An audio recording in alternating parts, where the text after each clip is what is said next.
That's the first question. Okay. I'll go. Love and Theft sounds like a return to the allegorical material you soak around the time out of mind. No, I haven't seen the lyric sheets, but to see that's a fair assumption. Pretty fair.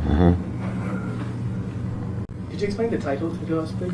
The what? The title of the album, Love and Theft? Explain it? Yeah. Or could you, does it refer to one of the songs or to the general atmosphere? Probably, yeah. Can I rephrase it? Sure. Love and theft are synonymous or opposite concepts? Are they what? Synonymous or opposite concepts? Are do No. they mean the same? I would. Or do they mean the I know. opposite? I don't think of them as contrary. No. Not contrary? Not contrary? No. Love and theft are the same. I don't think there's opposite ends of the line. No. Do you? For me, they are the same. Yeah, exactly. You're to steal something from someone. Exactly. That's just what I said. Would you say they go hand in hand? Exactly. Yeah. Like fingers in a glove. Yeah. Yeah. Have you enjoyed to be in Rome? Oh yeah. You have been often here in Rome. Pretty regular, huh? You write a song also, which Quite a few.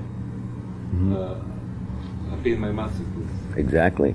You speak exactly of this place. This is it. If I remember well, of Piazza di Spagna. Venice Steps. Yeah. The Spanish steps. Yeah. What's it with sorry. Sorry. Yes, please.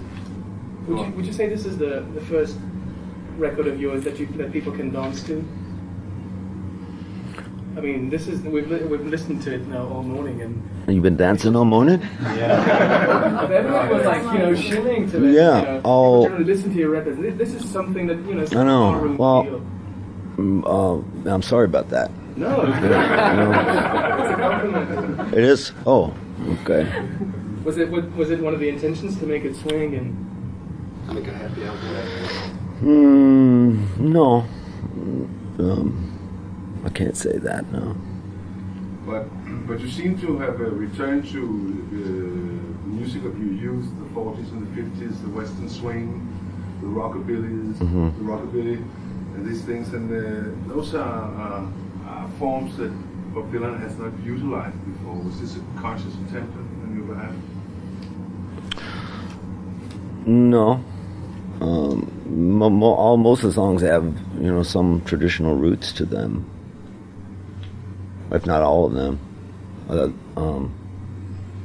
Since there's no producer credit, was it an album you produced with the band in the studio, or are you the producer de facto? Well, exactly, yeah. The song High Water is for Charlie Pat. Mm-hmm. I think it's a reference to high water everywhere. Exactly. Mm-hmm. What is your relationship to the music of Charlie Pat? Oh, that's some of my favorite. He's one of my favorite performers. Can you hear the sound of Charlie Patton or Robert Johnson or the old blues players, Ryan Billy Johnson, are referring to him as well? Do you think that these guys have got too little respect in American cultural history? Maybe 30 years ago, but wasn't there a Robert Johnson record?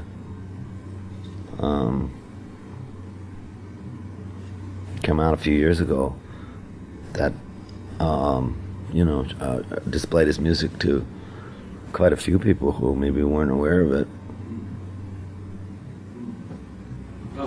I've heard, when I first heard him, I was given that record before it was even released by the man who kind of discovered me at the record company, John Hammond, who gave me that record before it was even released. And no one had heard of Robert Johnson then, outside of maybe a dozen people in all of America. 60s? Huh? 50s, 60s? Early 60, about 1961. They were about to release it. Was it a shock to hear that voice? What was the feeling? No one had heard him. People had only heard the records that were reissued on labels, rural labels at that time, and you could find a song by this person or that person on all the different records, which actually weren't that many. But I think this was the first record where everything was by one singular performer, which had taken years and years to put that together. It seems to be a very happy record. Huh? It seems to be a very happy record. The Robert Johnson? No, you're Your one. My record. Yeah. Oh, Love and Theft. Still. Exactly. A lot of the music seems like good time music from. Good time music. Well, 3 or 4 tunes are more or less like swing. Well, But the lyrics are very hard. It's- Rough, I think. yeah. Producers, when you're working with a producer, they can take you this way or that way on a particular song if you're not determined that it should go a certain way. And in many cases, a lot of my records have been compromised in that way. Which one would you think? Most of them, when we play live, on the stage, people would say, "Oh, the song doesn't sound like it did on the record, or doesn't go that particular way." Well, of course not, because that way was never the way it should be really perceived anyway. So is this the first real Dylan record? Huh? So is this the first real Dylan record then, without any? Excuse me? Is this the first real Dylan record then, without any? Oh no! I've produced. I mean, I wouldn't call myself a record producer, but if you have a singular vision, there's nothing really a producer can do to help you. It came out like you wanted it. Huh? So is it the third time it came out on record like you wanted it to sound? Well, I don't know about the audio part of it, but as far as all the arrangements go, yeah. Did you catch the songs at a certain point in their history, and do the arrangements still vary and evolve? And does this record document a certain moment in these songs and their lifetime? No. These songs really weren't written when we recorded them. They were written earlier. Mm-hmm. So I had the idea in my mind for months and months before everything was pretty set. I noticed your voice sounds much darker than the last record, for example. Excuse me? Your voice sounds much darker and blacker than the last Well, record. if in my case, you can.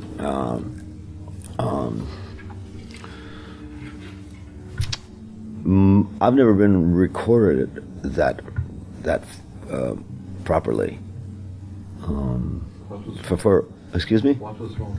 Well, usually when it comes to me, whoever is operating the controls is just thinking, well, this is a Bob Dylan record, this is a Bob Dylan song. So they're not really thinking about what I particularly sound like. And one person who was working with me earlier on did a whole entire record with me, and then realized that he used the wrong mics on me, and for a variety of reasons.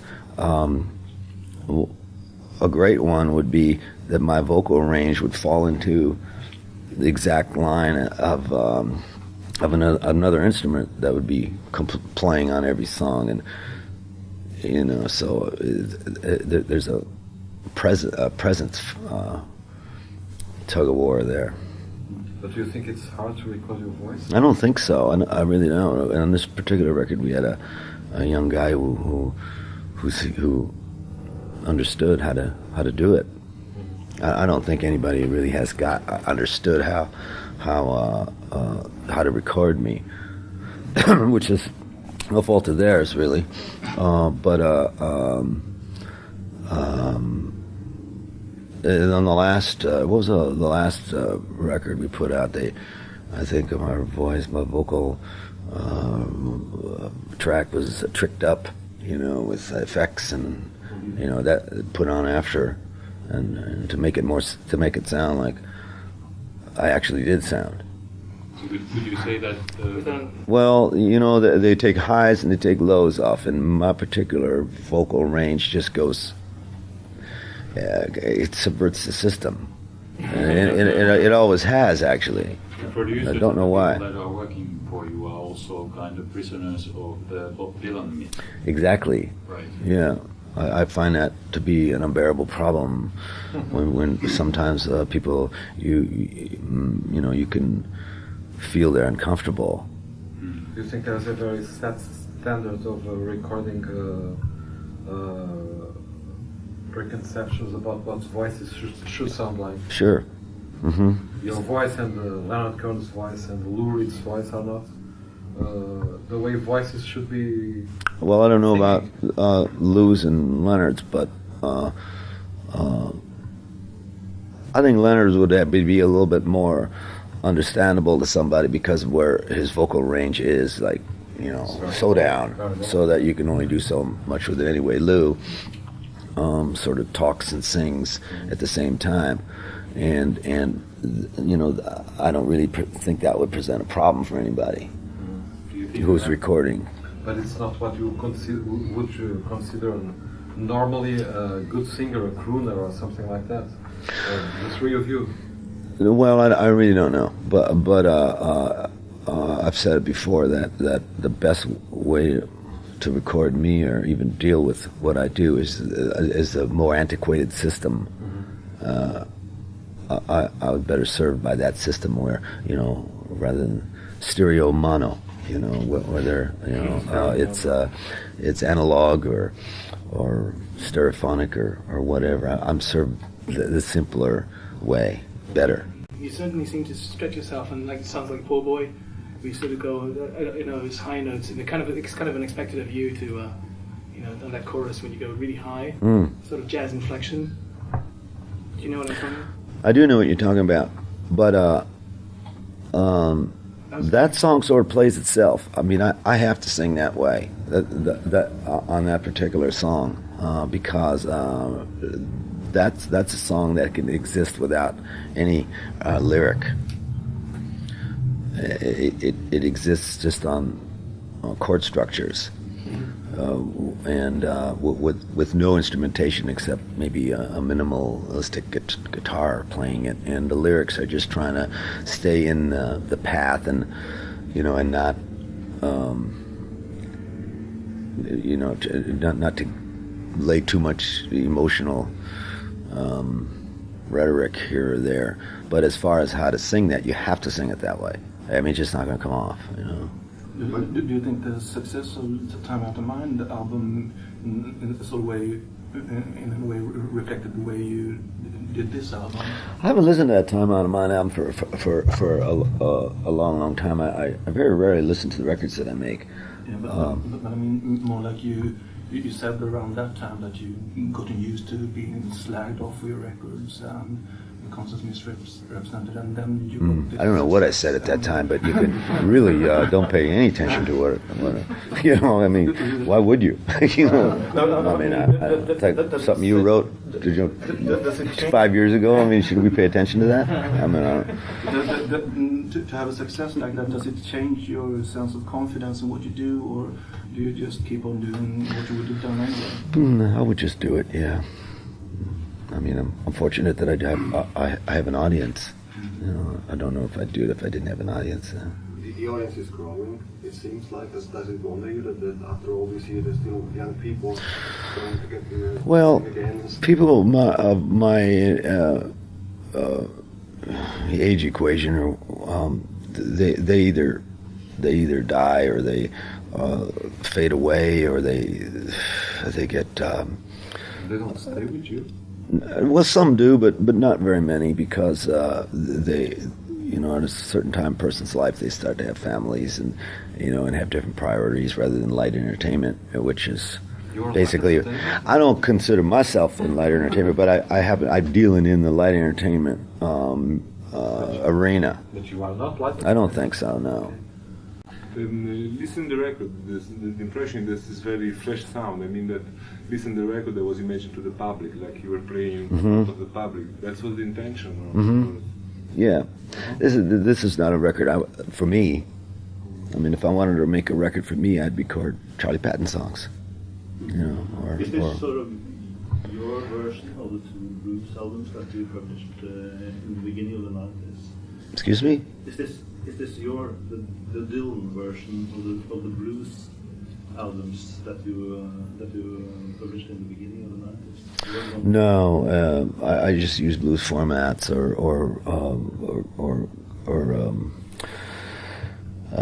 either 12-bar formats that are altered somewhat, or Elizabethan ballads that are deconstructed. I just use those as forms.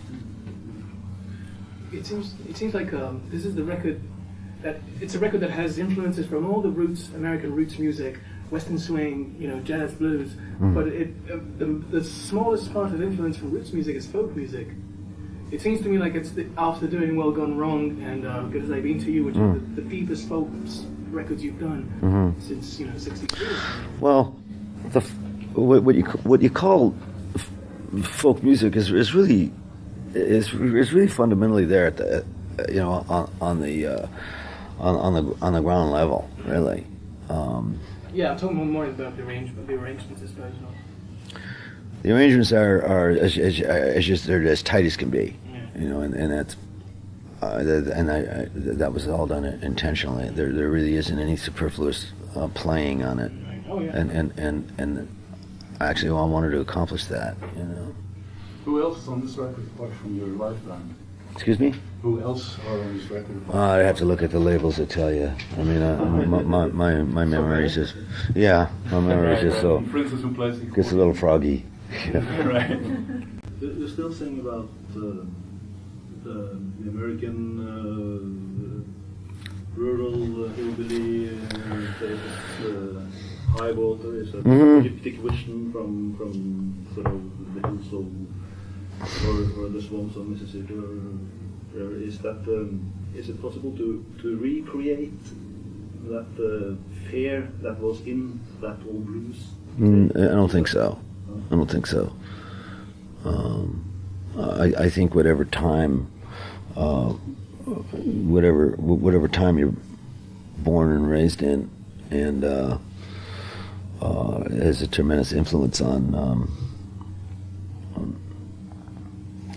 whatever your personal and private life is, and it's not the same these days, as we can look in books of historical value and see that it was just a different world. But it's no less apocalyptic in a way. Apocalyptic? The world we live in is also in a way a place to fear. A place of? A place to fear. A place to fear. Yeah. Oh yeah, fear everywhere. Absolutely. Yeah, but I don't know if it's ever been any different. But there's a lot more. There's a lot more of what you say. Probably. There's a lot more of what you say. Fear? Is that what you say, or did I misunderstand that? Yeah. I mean, there was a lot of fear in the old blues in Robert Johnson's songs. Fear. Well, I don't think we're buying fear. Fear doesn't really buy you too much. Does that have anything to do with something which I believe you have said, that the songs don't have any genetic history? Don't you think they have a genetic history? Don't you feed on what you have wrote and others have written before you too? That genetic code that goes on from generation to generation? Possibly, but I mean, you still can't get around the fact that A square equals B square equals C square. So, what are we talking about? Yeah, but aren't you a son of, and a great son of, and a grandson of many writers, and of your own past history as a songwriter? don't all the songs in a way descend from the previous ones? Oh, Or is that all bullshit? yeah, it is. Completely, yeah. If you check out all the lineage of my records, there are a lot of performers that repeat themselves, and it's fine. But I don't really feel that that's something that I need to do, really. Do you ever find that you are writing songs that you have written before? No, I never do that. That's not what I meant. I meant, isn't there some sort of lineage between the Bob Dylan of the 60s and the 70s and the 80s and the 90s and nowadays? It's all interrupted. Maybe biologically speaking, but I think so. Okay. I accept that. Has the way you write songs changed during the years? The process? Yes. I use so many processes that I can't really say I've discovered any new way. Not very much different from the way you wrote in the 60s. No, well, I just take notes, jot down this. If I think of something, I put it down. If I find it later, I'll think, put a melody to it, or it's a lot of different ways. Would you say these songs on Love and Theft are more free association in their imagery, in the way they associate with the music, as opposed to maybe the last album, where the songs are maybe more about the subject? Or would you say the subject was chicken and the egg, subject or the words? Was the subject? I'm sorry, I'm over. Am I an idiot, or am I not understanding? No, I'm an idiot. I'm sorry. I'm trying there. Is this something I should concentrate on? I don't know. No, it's my fault. My point is, it's from what I've heard of the record, it seems like the images associate with one another and flow in a natural way, rather than the songs being about something specifically and describing a feeling. Sorry. My avenue of approach on all of it is to just allow it to be to happen, and if reject what doesn't seem to fit. If that makes sense to you. What's the songwriting process? Yeah. The songwriting process is a small process of performing. As it happens to be, I write the songs. Or what do. about the process of live concerts? How has that changed over the years? I'm told that you only recently started to use set lists, for instance. Use? Set lists. Fixed. Set lists. Yeah. Set list. I don't know. You mean a list of songs? Yeah. Fixed. A list of songs. We can use a set list, or we. Maybe we don't need one. I guess. I don't know. Have the process of how you go about concerts have that changed over the years? I don't think so. When you go on stage, how much do you know what is going to happen? How much is pretty much all of it. I usually play to the people in the back. I disregard the people in the front, because usually these people have come to quite a few shows. They're going to be there anyway, and they're going to like what they hear one way or another. So we're not trying to reach them. We're trying to reach the people in the back. Why that? So what do you think? Who might not have been there ever before. So what do you think about the people who follow each and every? No, we don't think about these people, because they're always there. We think about the people we've never seen. Do you feel annoyed by those who come for every show? No. I mean, they're They're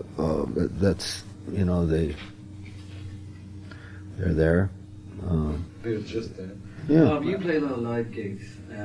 probably a lot more than you used to. Between 66 and 70, you hardly play any at all. Are you happier on stage now than you were back then? And do you like the audience more now than you like the audience back then? Back then, I assume you talk about when people were either reacting in a kind of a negative way to either, what is it, playing electric or... No, I don't mean that necessarily. In fact, quite the opposite. They were acting in a messianic kind of way in some ways. But I'm saying now, if they go along to see Bob and see some music and you get off on the the same way. Oh, I mean, I wouldn't know what's... Oh, I wouldn't know. But do you prefer people are people, really. Now than the audience that you used to play? I don't know. I mean, you know, it's really all the same. What's the reason of these many shows? Huh? What's the reason why you play live so much these days? I don't think I play live. I may play more than someone you're accustomed to, seeing and hearing, who may release a record every a certain amount of time and then do a big tour. Maybe when you add it all up, we play more shows than that. But I'm sure there's people in Europe and in England or I know there are in America who play far more than me.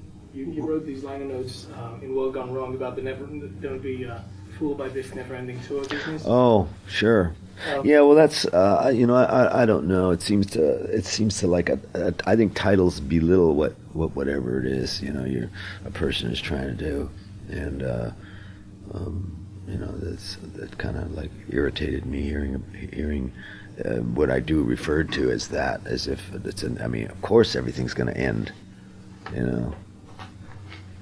But there seems to be a line, as far as I understood it, a line in one of the... Like, why would people think I've been doing a never-ending tour? I mean, it's undoubtedly going to end. I mean, what ties us all together, really, the one basic characteristics of all of us is mortality, and nothing else really makes us similar to each other.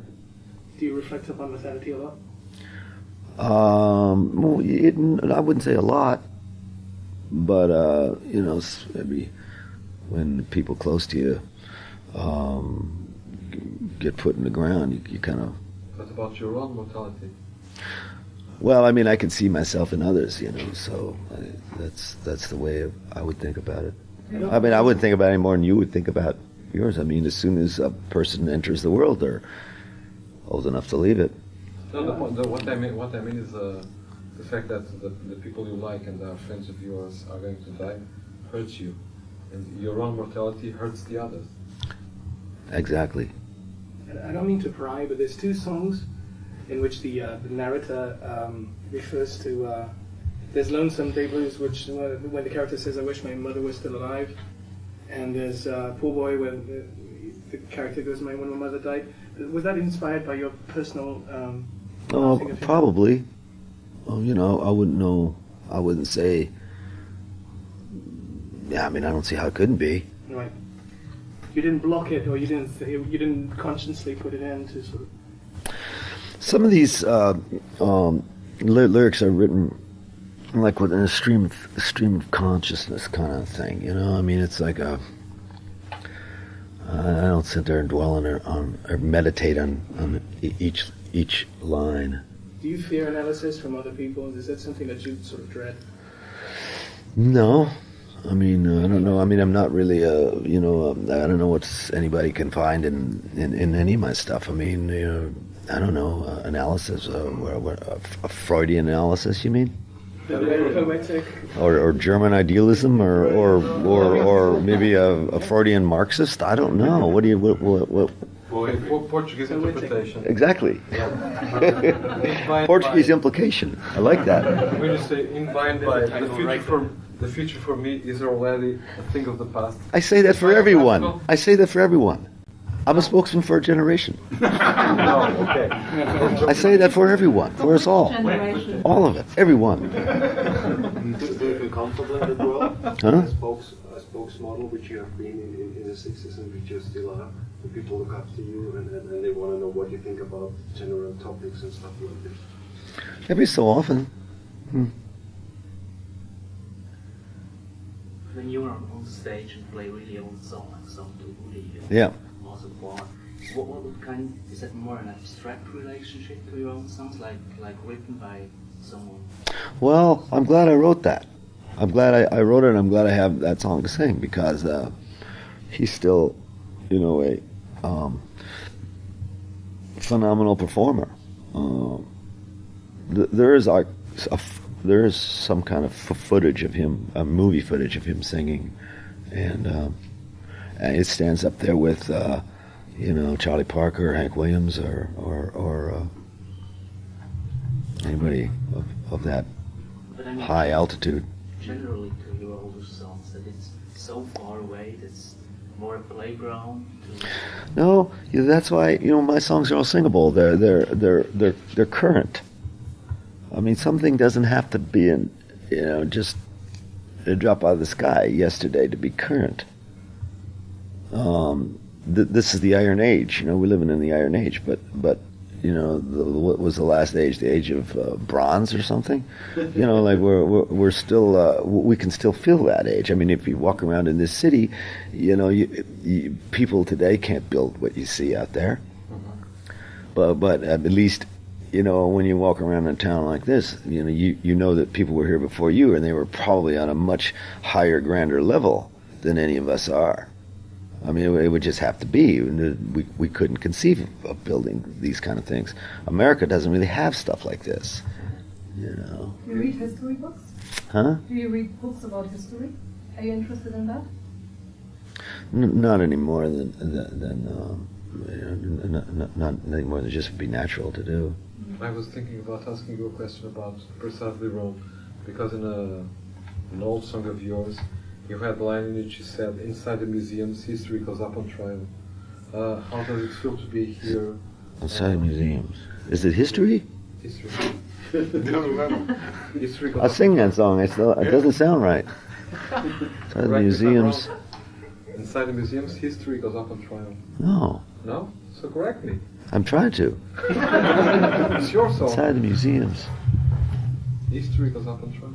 I don't think that's right. I don't think it's right. But does it? So what's it?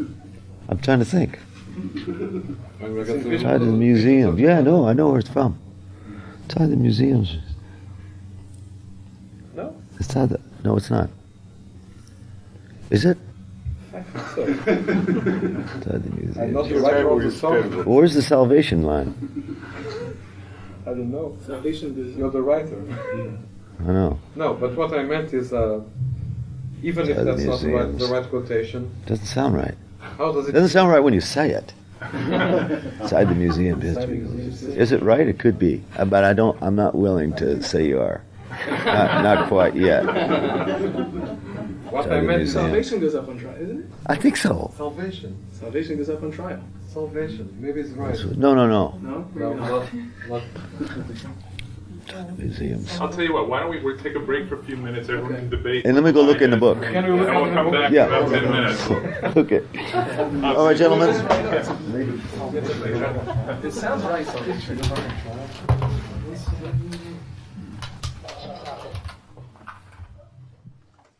Okay, now we can do the interview. All right, let's start. It's time to start. I was wondering if, in the last few years that I've seen you play in Paris, obviously, the look of the band has evolved to sort of, I don't know if it's Tony Garnier's influence, but from you've become this sort of drifting cowboys, kind of Bob Wills and the Texas Playboys outfits, the hats and the suits and the mustaches and everything. Was it just a gradual sort of like common choice, or did you just say, "Hey boys, let's dress up now"? Well, we kind of dress like people where we're from. Yeah. Yeah. I mean, it's. I don't know. I'm not really we don't. It's not a fashionable statement of any kind. I'm not aware that it is. You had your 60th birthday recently, and all the magazines celebrated it. Yes. Did you celebrate it? Me? Yeah. Yes, in the usual way. Yeah, blow out some candles and. That's about it. Friends, invited some friends. Yeah, mostly just family people. Yeah. Are you younger than that now? Sure hope so. Yeah, that's the way. That's the song. That's correct. You got that right. Yeah, that's right. Yeah. Does the amount, the level of celebration around such an event, does that bother you? Does it please you? No. All these prizes, you never win before, now. I know. I'm winning a lot of stuff. Yeah, it's funny, isn't it? I think they're catching up on wasted time. I don't know. We didn't give them nothing for all these years. Let's just dump all these. Maybe there's an element of that in it. I wouldn't know. How do you feel about being nominated for the Nobel Prize? Yeah, I hear about that, but who would that put me in the company of? I'm not sure. Hemingway. Hemingway. I don't really think. I think all those guys that want to write like Hemingway write for Time magazine, and don't they? Hemingway is this. Steinbeck, your old favorite. Huh? Steinbeck is an old favorite of yours. Steinbeck? Steinbeck. I'm not sure that I really belong in that category of people because I play. That's difficult to say. It's all really pretty relative. You mentioned that the producers are kind of prisoners of the Bob Dylan. How about yourself, having done so many things, being a legend, or whatever? How does it affect your daily life? 95% of the time it doesn't affect my life whatsoever. The other part, you just we who are get involved in fame, we just have to learn to deal with it any kind of way we can. What kind of strategies are there? I don't have any strategy for it. I usually try to be as polite as possible. Do you sometimes wonder why me? Not at this point. I know what it is I've done to be so famous. So. But in one of your last conversations with Allen Ginsberg, you said the fame had no redeeming qualities whatsoever. My question is, what would you substitute your fame for? With?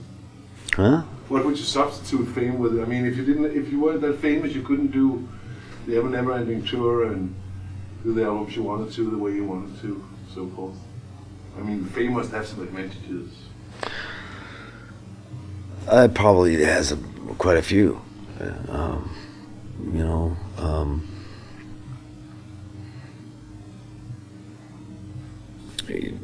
I don't. I really don't do that. Travel in that world of the rich and famous, though. So I don't really feel I'm part of that culture in any way. Do you find it hard to go to places where you're not being recognized everywhere? Well, at this point, I'm recognized just about everywhere. Everywhere. So when was the last time you went out unrecognized? I don't even remember. Do you feel that the work you've done, was it be it poetry or singing or the combination of both, that you've arrived at a certain time that in American history perhaps, where you've been allowed to achieve great fame and a certain degree of fortune? Do you consider this lucky compared to doing the same work, but maybe 30 years before you'd have been an obscure artist? Do you think that the same work that you do, gaining this great exposure through the time that you arrived in, is it a benediction? Is it good? I mean, that your work was exposed so broadly. Do you understand that? Sort of. I didn't really choose to do what it is you see me doing. Mm-hmm. I mean, it chose me. If I had anything to do with it, I'd have been something different. Maybe a scientist, or engineer, or doctor, or somebody who, those are the people I look up to. I don't really look up to entertainers at all. They don't have any meaning for me one way or another. You must have had ambition in the beginning, ambition to do something. You said music chose you. You also chose music in that way. Maybe. Can you explain on the "it chose me"? That's really interesting. Well, I said it. You know, that's what I did. Yeah. In one of the lines, you obviously say that I've been in trouble ever since I set my suitcase down.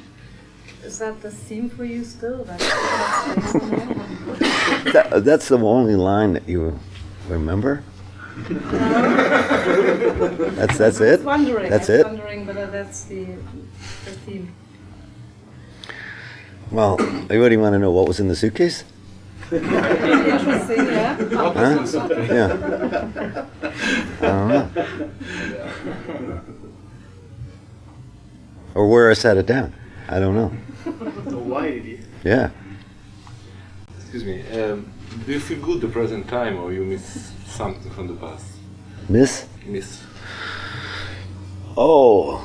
There must be something, you know. I think I miss plenty, but you know, I'm not really a very nostalgic person, so I don't really yearn for things like that from the past. Do you have fun? Hmm? Do you have fun? I'm having fun. Yeah. Do I have fun? Yeah. Like what? Fun. Well, fun. What is fun? So like enjoy life. Kick a football or what is fun? Drink. Oh, to enjoy life. I'm here. Yeah. I mean, what choice? Is there any choice? I mean, people have killed themselves. You sure? But not on their own accord. Oh, well, that's might be enough to discussion. Did you enjoy the Oscar celebration? Wasn't that something? I wasn't there. I don't know. Do you think you have ever? Do you agree that at some point you reflected your times? It's been said many times. I think I always do. How? I don't think I could reflect any other period of time than the time I find myself in. Do you try to reflect or react upon the time that you live in? Probably the latter. Reactive. The latter one. Maybe a bit of both. I don't really know. Imagine yourself being a newcomer nowadays. Will you have any chance in the business? Me, as a newcomer? I think so. Because if you have the ability and the knowledge and you know, and the strength to do it, you know, that's all you really need. And I think I know more about what I'm doing now than I ever. I know I could find a place if that's what I wanted to do, but I don't think I'd want to do it if I come on now. Like I said, I'd do something else. It surprised a lot of people to see you as part of a band like that. Really? Yeah. It surprised me too. Do you feel that you're part of a band now? Me? The whole crowd of guys that you play with seems there's a good unity. At least when I saw you on stage, there's a good sort of band atmosphere rather than Bob Dylan with his backup, you know, musicians. Maybe it's due to. Well, I always try to have a current band or current performers with, you know, the ability to play this music. You never know how long you can keep a band together, or when a band will change one individual to another. I mean, those things are unforeseen, you know. But this particular, you know, group is, you know, pretty competent on, can go a lot of different ways musically. How often is it yourself doing this? I don't really know. I mean, until one day I just might have had it, you know. I don't know. I can't say when the crowds dwindle down because the crowds aren't dwindling down. But I may just one day have had enough. What keeps the energy still going? Huh? What keeps the energy of still going? The energy? Yeah. Well, it's fictitious energy. It's a fictional thing.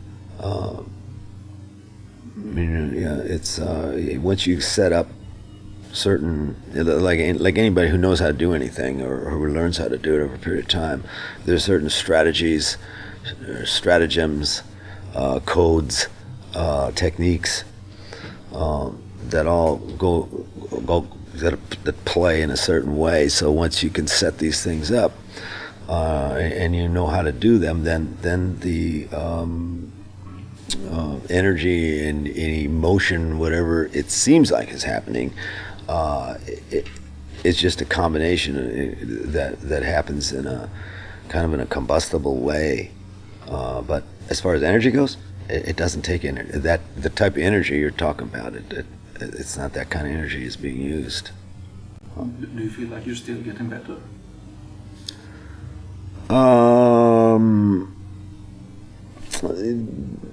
I feel I could get better.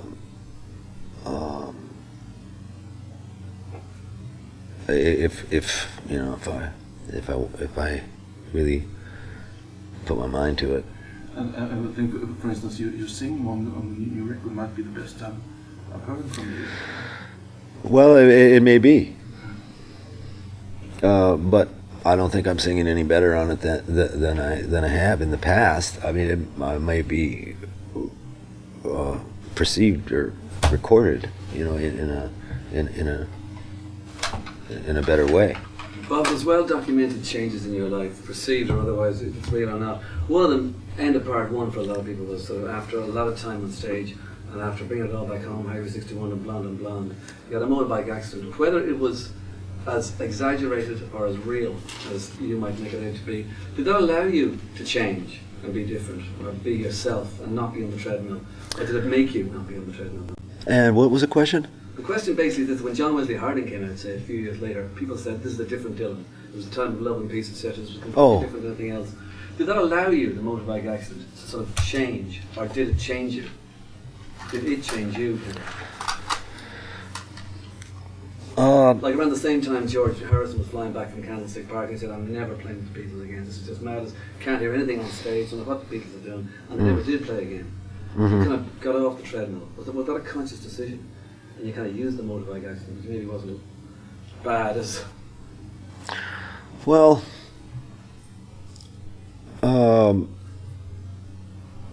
it's difficult for me to pinpoint any time where I made any conscious decision to do this or that. But obviously, I mean, that period of time you're talking about, I just didn't feel like going out and play. I didn't feel like I was part of that culture. When you said earlier you don't necessarily look up to celebrities or people who are currently in the business or whatever, you did get on very well with Bonham in the early 1980s. Did you tell him that because of what you knew in Greenwich Village, say from Brendan B and Tommy Macon and the Atlantis, etc., maybe he should be looking back at that kind of music because it's obviously in his blood? I could have. I don't remember verbatim or time and place, but I mean, if I'm being held responsible for telling him that, I don't really know that I could deny that. Do you look for inspiration in poetry still? Are you still eagerly looking for poets that you may not have heard of or read yet? Or do you go back to the ones that have influenced you, like maybe Rimbaud or somebody?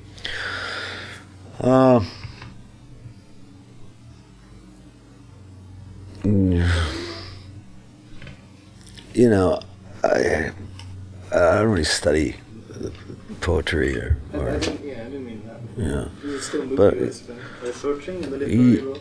Yeah? So are you searching for new writers to... New writers? Well, yeah, but I just don't think there are any.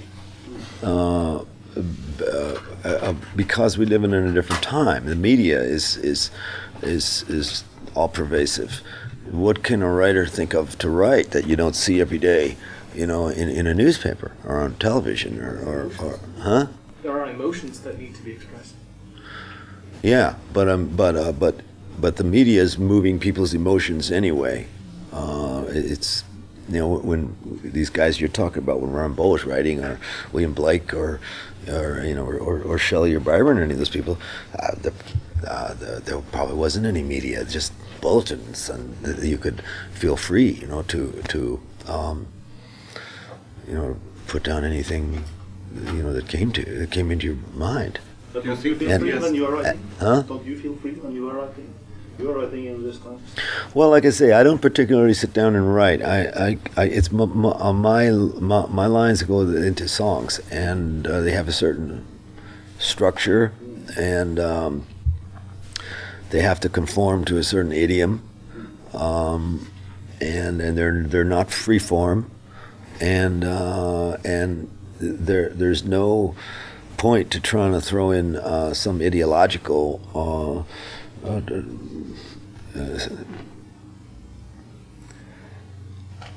Type of thing to well, you can't do it in a song. A song cannot do it. I've done it. If I've done it, I did it de facto, you know. But I've never intentionally started out to, you know, with that in mind. I mean, I never have. Maybe some others have, but I haven't. But do you think that TV and the media have killed poetry and literature because? Oh, absolutely. You think so? Absolutely. Because even literature is written for an audience. You know, it's not written. One man doesn't sit down and like everybody's in a Kafka sit down and write something, you know, that should never be seen by. You don't want anybody to see. You know, most people sit down. They want people to see it. They want people to read it. You know, they want a person's reaction. They want some type of acceptance. But if all writers have wanted that? Yeah, of course. But the media is doing that for everybody now.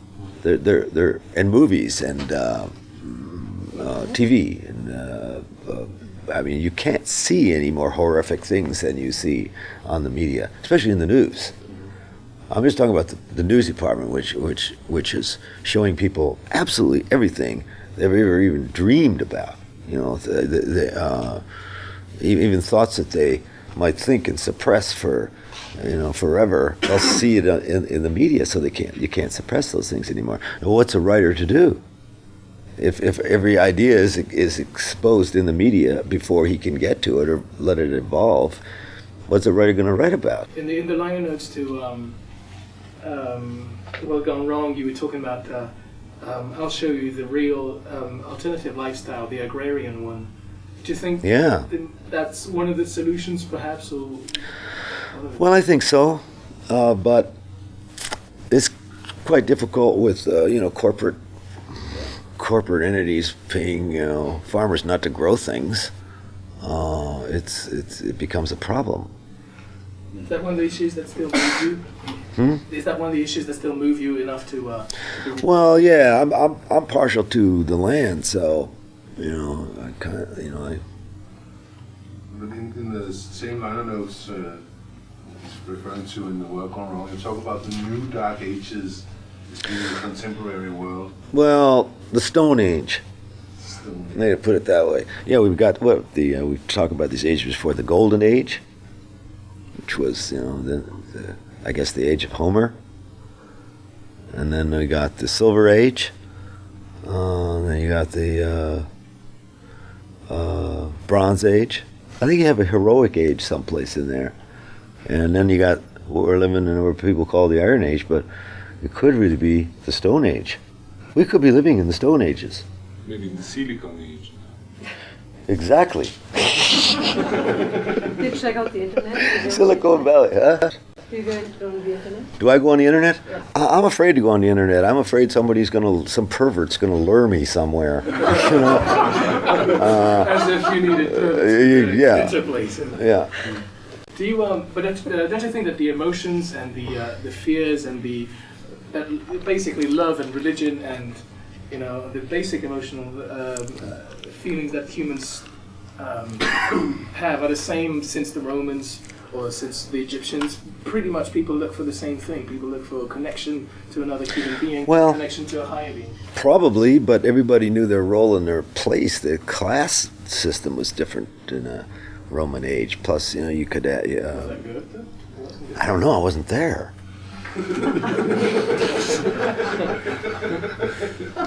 Good point. Really? Are you sure? You know it. You especially. Because you weren't there with me. But there seems to be And I am Roman. So Exactly. the only one that can Okay, then you can there say seems it. to be an apocalyptic dimension to your work. The end is nigh when you sing, if the Bible is right, the world will explode. You think and things have changed and people are crazy and times are strange. Is this a particularly bad time we're living in? I mean, besides it being the Stone Age, Silicon Age, you know? I don't Do you feel know. out of As time bad or as out of place? I don't know. I mean, who knows? Do you go to religion for comfort? Do you go to some sort of meditative state? Well, I try.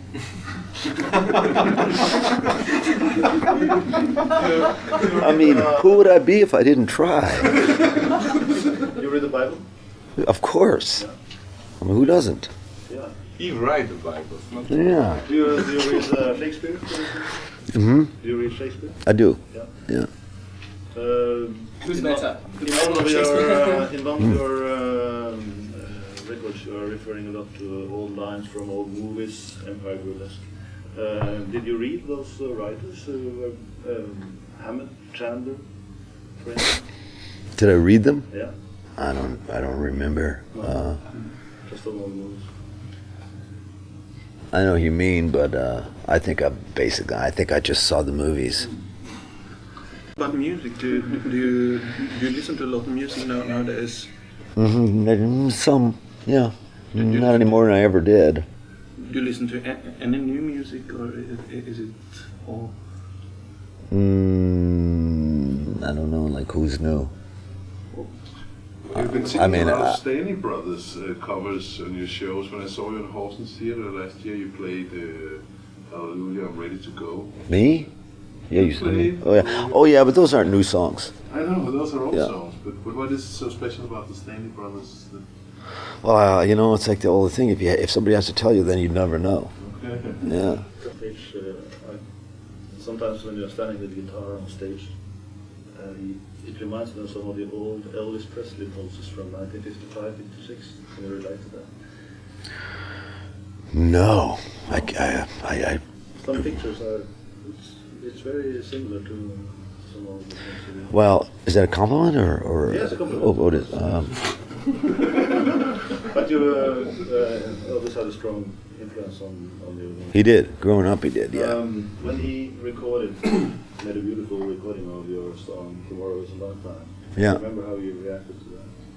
Circumstances around. Oh well, what can you say? When somebody like that, records a song, I'm sure any songwriter would feel,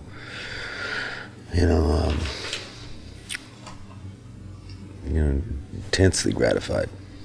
Why aren't you playing any songs from Love and Theft live yet? Well, there's no point to it because Not tomorrow?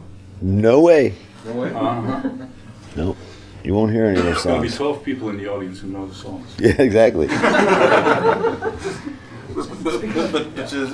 some of the old folk songs that you play, probably not more than 12 people in the audience have heard.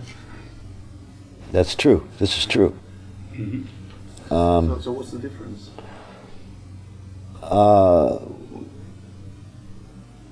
There is a difference.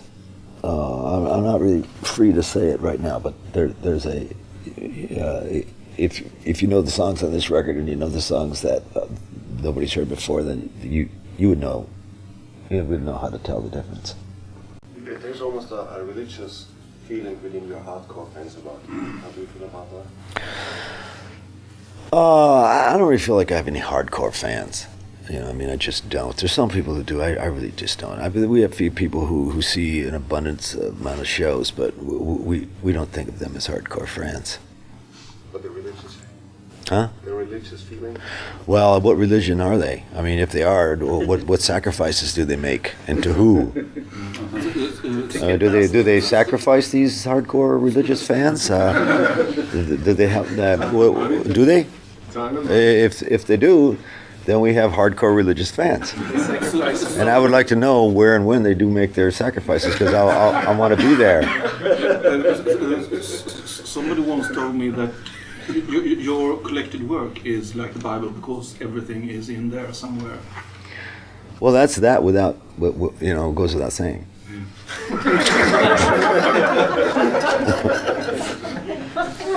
A fortnight ago, I made an interview with Leonard Cohen, in which he told me, when I asked him that reclaiming to himself the fact of being a poet was too much of a burden and too much of a responsibility. Do you agree with that in your case? I know what he was trying to say, and he's right.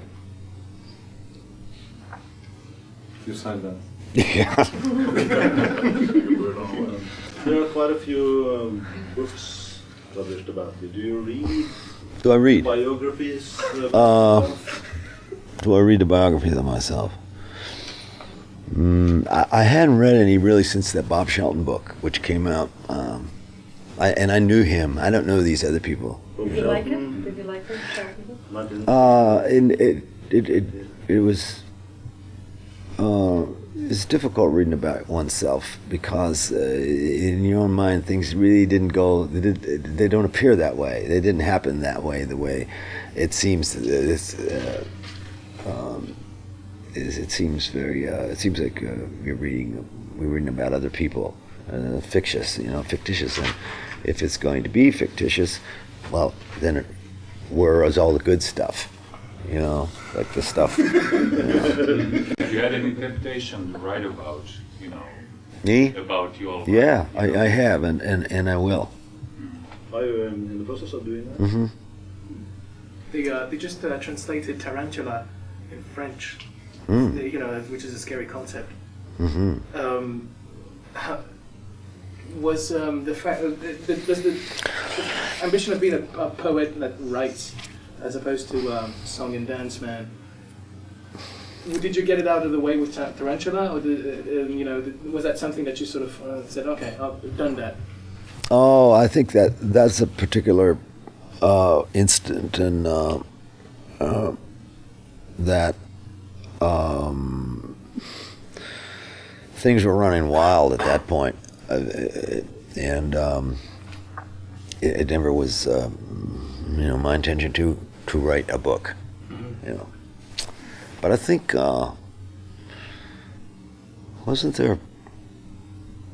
didn't Lennon write a book or something? Yeah, in his own right. Something like that. Well, I had a manager who, when asked, well, he writes all these songs. What else does he write? Right. And he might have said,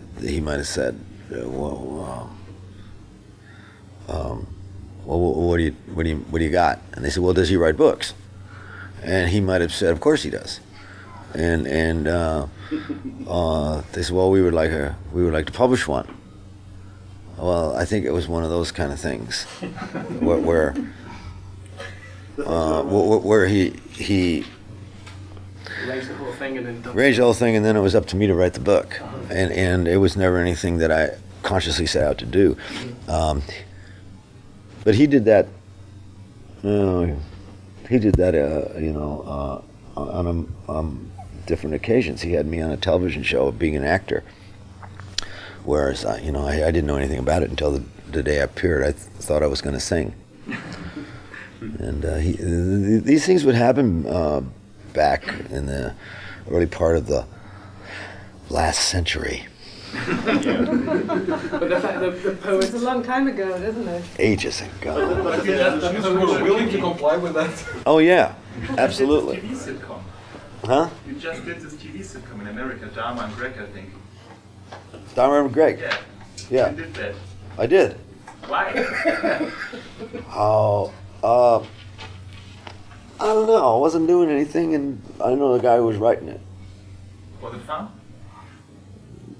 Yeah. Well, I mean, well, why wouldn't it have been? There was a rumor about you doing a variety show on some television. That's just a rumor.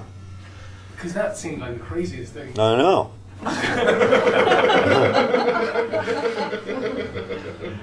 things that you're writing now, is that a sort of a memoir? It is. Are you having any recent plans for publication of that? Is it coming quite soon? It will be. Next year? Well, I think it will be published, as I'm told, in a article form, but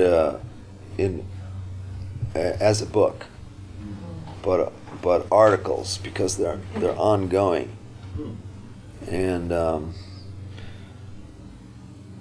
that's about as much as about your own life. Yeah. Is that the only thing you're writing? Are you thinking of writing any other fiction? No, I'm not writing any fiction. Does the fact that you wrote your own memoirs has an influence of the songs you play on stage? Well, that's interesting you say that, because a lot of the memoirs they use as a starting point certain songs. Yeah. And I find that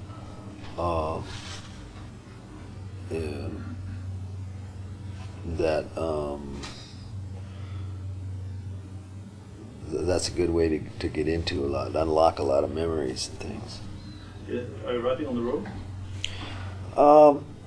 I'll write ideas, but I won't really develop them on the road. But I'll write big blocks from where I want to get to.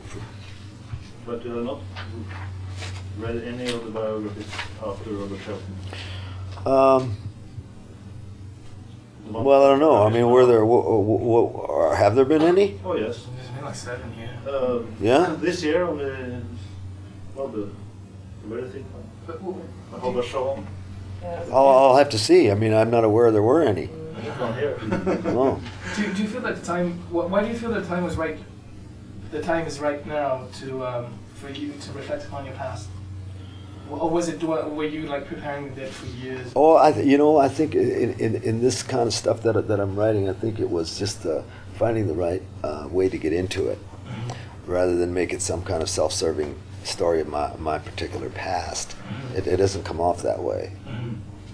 Or it comes off that way, but it doesn't. But it's dissimilar in a lot of ways.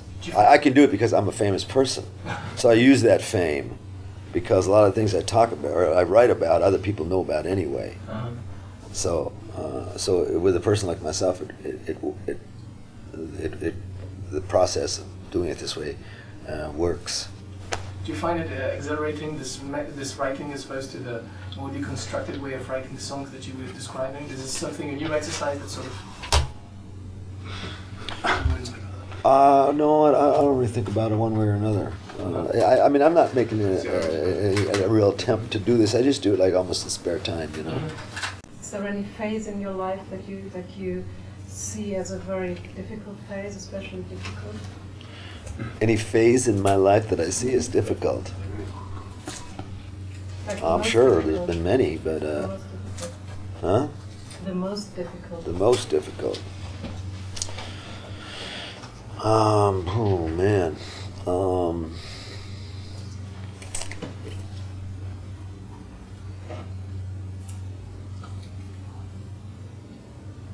Press conferences. No, there have been a lot of tricky parts, where you have to assume a different character in order to survive. What are you thinking of? What phase? What years? Well, basically, you have to surrender your ambitions at a certain point. If in order to get to where you need to be. We're going to have time for just a few more questions. So. That was a good one. I know. What kind of ambitions did you ever surrender?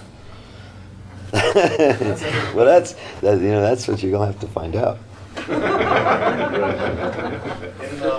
In one of those books or articles or somewhere, they said that You are probably happier in the tour bus than in any of your 17 homes. Is that correct? Yeah, well, the buses, they're becoming quite luxurious now.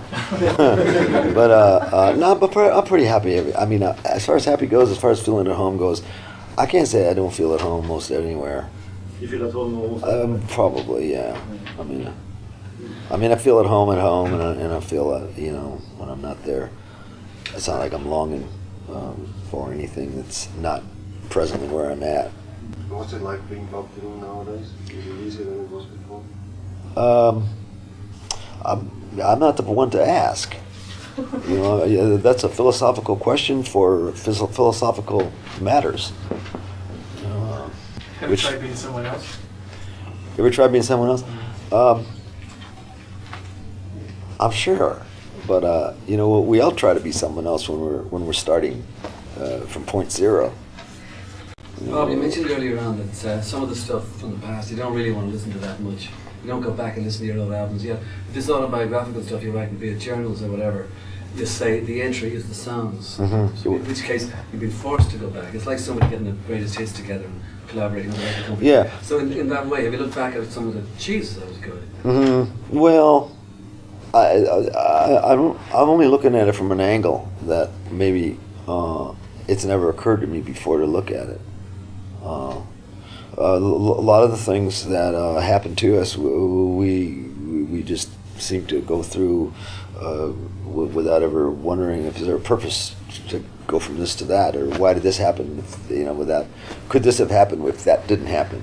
And if this seemed so bad at the time, why it led to something so beneficial in the long run? So it's written from a variety of angles, really, and it interests me to write it, but I'm not painstakingly doing it now. Looking back on your 43 albums, which ones do you think are the most successful artistically, seen from Bob Dylan's point of view? Most successful, I never listened to them. I'm sure they were all successful in their way, and I'm sure they all were failures in their own way. I don't think... But you express great discontent with producers, and we talked about Love and Theft. You were expressing discontent with the way you've been produced, but some of them must hold up better than others, in your own opinion, even though you don't listen to them that much. I don't listen to them because I never feel that the songs have been perfected. And I used to have a problem, I don't anymore, with working on some record album where a song might have been recorded, but I didn't particularly think it had been recorded very well, or the right way, or the way I hear it in my mind, or for many myriad reasons. And 6 months or maybe 4 months or whenever, then the song as it exists gets out by people you trust, make copies, and they put it out there for the public to hear. And I feel like that's happened too much in my case. So, just with people that we have no reason to distrust at the time. So people, I've been asked, well, how come you're such a bad judge of your own material? You don't put the best stuff on your record. Well, I don't know who judges what the best stuff is and not, but basically, I'm not judging material. I just don't. I would love to put certain things on. I just don't think they were recorded right. And then once it gets out, I'm not really that keen on going in and re-recording it, except on this record that you all just heard. Yeah, like we had that on the Time Out of Mind record, but it wasn't recorded particularly well, and thanks God it never got out, so we went and re-recorded it again. But something like that would never have happened 10 years ago. You'd have probably all heard the trashy version of it, and I never would have re-recorded it. So does that mean you take more care in making? Well, to take more care, you just don't trust anybody. I mean, that's basically. I mean, that's that simple. Do you think that sometimes some records need a second chance? Like, apparently there was a remixed version of Street Legal that came out maybe 2 years ago. And do you think maybe that some of these albums were overlooked by because they came out at a time when people were interested in something else than Bob Dylan? Certainly Street Legal had, Well, I don't know about Street Legal. Probably didn't. There were probably other artists who were being featured in, in the media, and the cultural landscape was a little different back then. Probably. I wouldn't know. I know that I've always been with the same record company, and they probably tried everything to sell it, and it probably wasn't what people wanted to hear at that time. Now I'm going to go see the Coliseum. And see if the streets are full of rubble. Exactly. Gentlemen, nice to meet you. All right. Nice to meet you.